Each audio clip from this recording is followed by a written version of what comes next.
This is Democracy Now!, democracynow.org, The War and Peace Report. I'm Amy Goodman. The International Women's Media Foundation's under fire for rescinding its Courage in Journalism Award to the Gaza-based Palestinian journalist Maha Hussaini, following a smear campaign led by the conservative website Washington Free Beacon and false accusations against Hussaini of anti-Semitism. Maha Hussaini is an award-winning journalist, human rights advocate who's worked for several outlets, including the Middle East Eye. One of her pieces published earlier this year uncovered Israeli field executions of Palestinians in Gaza City. She's also extensively reported on the mass displacement of Palestinians across Gaza since October, including herself, and the agonizing conditions faced by Palestinian mothers struggling to feed their babies as Israel's accused of using starvation as a weapon of war. Maha Hussaini herself has been repeatedly displaced. In April, she attempted to return home in Gaza City as thousands of others risked their lives to head back north. Many around the world have expressed their solidarity and support for Maha Hussaini, including the Marie Colvin Journalists Network, which said in a statement, quote, "We are extremely disappointed that IWMF took this decision. We remain concerned for Maha's safety." The Marie Colvin Journalists Network believes in freedom of speech and that journalists in Gaza should have the same rights to express themselves as elsewhere in the world, they wrote. Marie Catherine Colvin was a U.S. journalist killed while reporting on Syria's war in 2012. She was reporting for the British paper, The Sunday Times. Maha Hussaini also responded to the IWMF in an op-ed published in the Middle East Eye titled, "You can take away my award, but you won't take away my voice," in which she wrote, quote, "I would not have won this award if I had not been on the ground exposing flagrant Israeli violations under perilous conditions, all while being systematically attacked by supporters of the perpetrators. Winning a prize for courage means being subjected to attacks and choosing to continue your work regardless. Regrettably, the very organization that recognized these perilous conditions and awarded me the prize chose to be uncourageous," Hussaini wrote. She's joining us now from Gaza, from Deir al-Balah. We welcome you to Democracy Now! We know there's a big delay in the broadcast sound. Maha Hussaini, can you share your response to this controversy, though there is overwhelming support for you as well being expressed by journalist organizations, and talk about what's happening on the ground in Gaza where you are?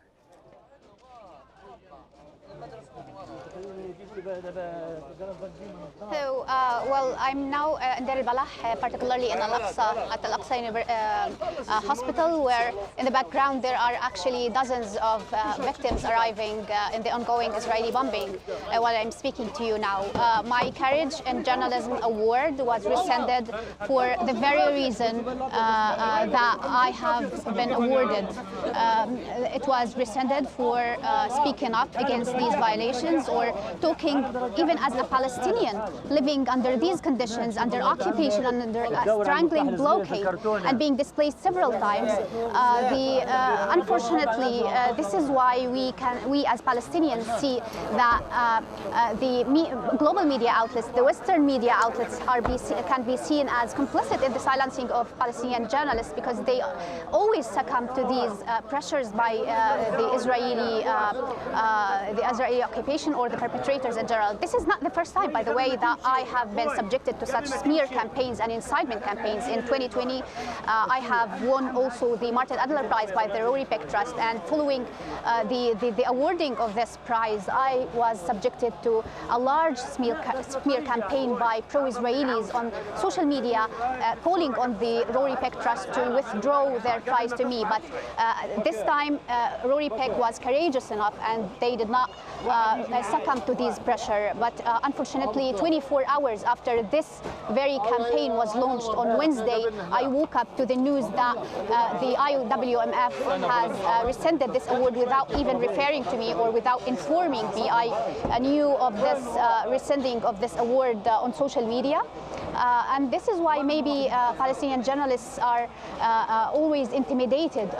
Many journalists across Palestine sometimes do not continue in this work because of the level of intimidation, not just the physical attacks, particularly the targeted killing of Palestinians. We're talking about 150 Palestinian journalists who have been killed since the beginning of this attack on Gaza. But this is not the only way Palestinians are targeted. There are many kinds of targeting that Palestinian journalists have been subjected to since for decades. I have been working as a war reporter and journalist for around a decade, and over the past decade I have been subjected to many smear campaigns, many attacks and many intimidations by both the Israeli occupation and the supporters of the perpetrators.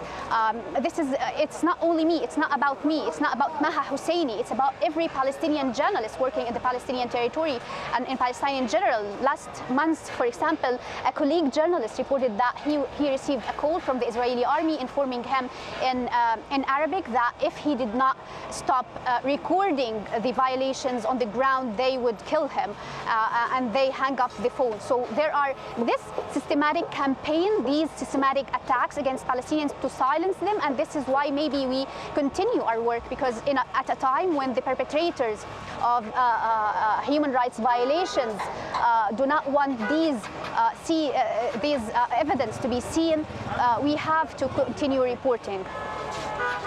Maha, you've been repeatedly displaced by Israeli attacks in Gaza and have brought your cat, Tom, with you from shelter to shelter. In April, you shared a photo of Tom on social media with the words, quote, "Post-fasting coffee with Tom," on a window overlooking our displacement neighborhood in Rafah in the southern Gaza Strip. In the backyard is total darkness, broken only by the dim glow of a mosque where a generator is run during prayer times. You've also written about Israeli executions of Palestinians.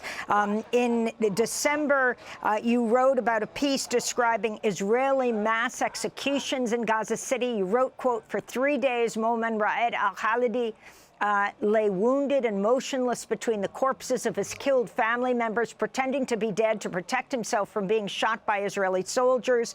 On December 21st, Israeli soldiers broke into the house where the Khalidi family had taken refuge in northern Gaza, and in mere minutes they shot everyone present.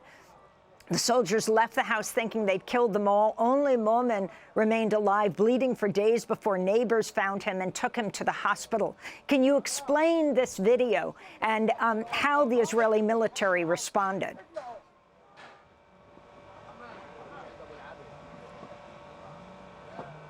Yes, this is actually one of the reports that were used in South Africa's case against Israel, accusing it of committing genocide in the Gaza Strip.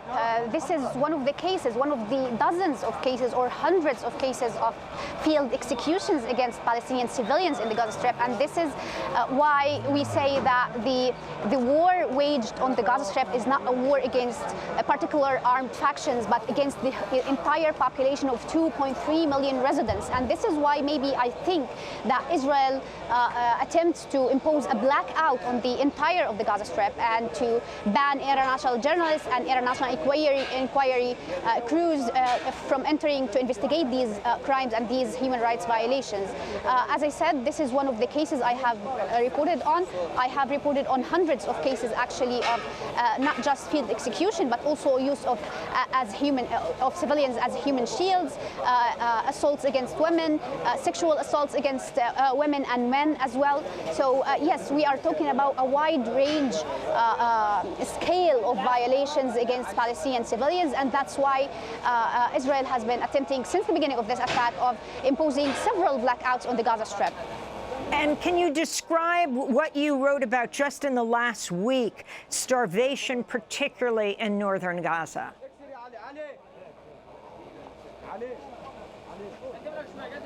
Yeah, actually, I've been in touch with many people in northern Gaza. I'm now in the central Gaza Strip. I have evacuated my home in northern Gaza, in Gaza City, particularly on the 13th of October. I have been forcibly displaced, actually, after my home. Also, my home was bombed back in October or in November.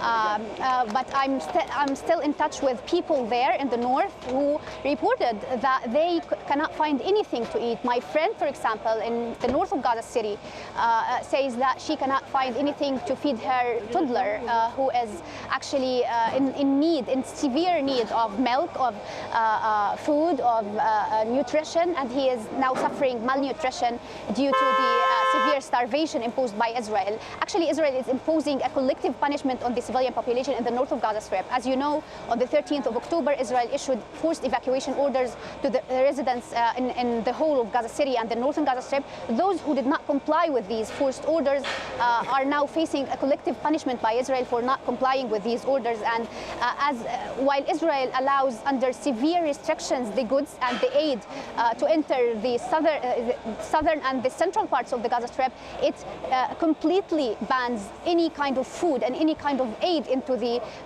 Gaza City. And we are talking about dozens of people who have died due to malnutrition. Only last week alone, 4 Palestinian children have died due to malnutrition at Kamal Udwan hospital in the northern Gaza Strip. We are now talking about over 5,000 Palestinian children in the north of Gaza who are at risk of dying due to malnutrition.